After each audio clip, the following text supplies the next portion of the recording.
જનતા પાર્ટીને ઘણું બધું આપ્યું છે, પ્લસ બીજી અનેક સેવાકીય પ્રવૃત્તિ આન તેન બધુંય દિનેશભાઈ કરતા.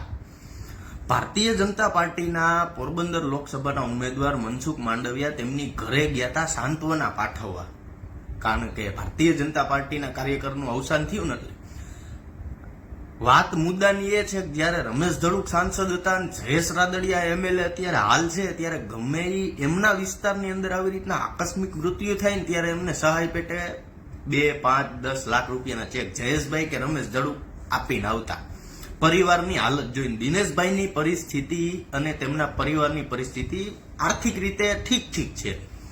વાહે એની કોણ વૈધું તો એ મનસુખ માંડવિયા ચૂંટણીના લીધે મત માગવા હાટુથી એમની ઘરે ગયા, ખાલી પબ્લિકને દેખાડવા હાટુથી એક પ્રકારની સહાય કરી નથી.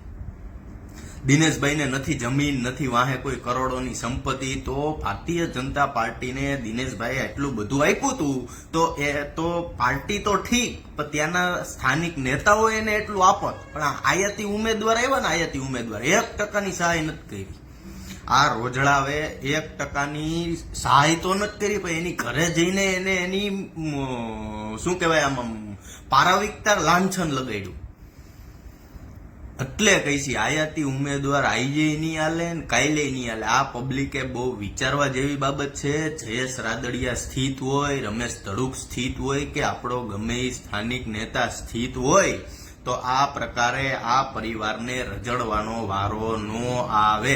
આ અમને સ્પષ્ટ દેખાય છે. મનસુખ માંડવિયાએ શું કરી દીધું? તમારા એક મતની કિંમત જયેશ રાદડિયા કરશે, રમેશ ધડુક કરશે અને આવનારા સ્થાનિક બધા નેતાઓ કરશે. આયાતીને કોઈ લેવા દેવા નથી કોઈ પણ પ્રકારે. નકર ઈ પરિવારની માથે અત્યારે આભ ફાટ્યું છે. ઈ પરિવારની વાહે જે છોકરોને જે એક ભાઈ વૈધા છે એમને વાહે શું કરવાનું? આ જેટલી સેવા કરી ને આ જેટલું આ કર્યું એ બધું તો પાણીમાં જ ને. તમે બધાય તમારા ચૂંટણી હાટુથી, તમારા 1-1.5 મત હાટુથી તમે આવો પ્રચાર કરો છો તો તમારે વિચારવા જેવી બાબત છે. પબ્લિકને હજી કહું છું, તમારે કામ કરાવવા માટે દિલ્હી જવું છે કે ધોરાજીમાં લલિત વસોયા બેઠો છે ત્યાં જવું છે, આ વિચારીને મતદાન કરજો. મનસુખ માંડવિયા ભારતનું કેન્દ્રીય, ભારતનું જે આરોગ્ય ખાતું સંભાળતો હોય એ માણા અહીંયા તમને હું કરી દેવાનો? અત્યાર સુધીમાં કેટલી સાંસદની ગ્રાન્ટ વાપરી, કેટલી સાંસદની પૂરેપૂરી, ક્યાં સાંસદ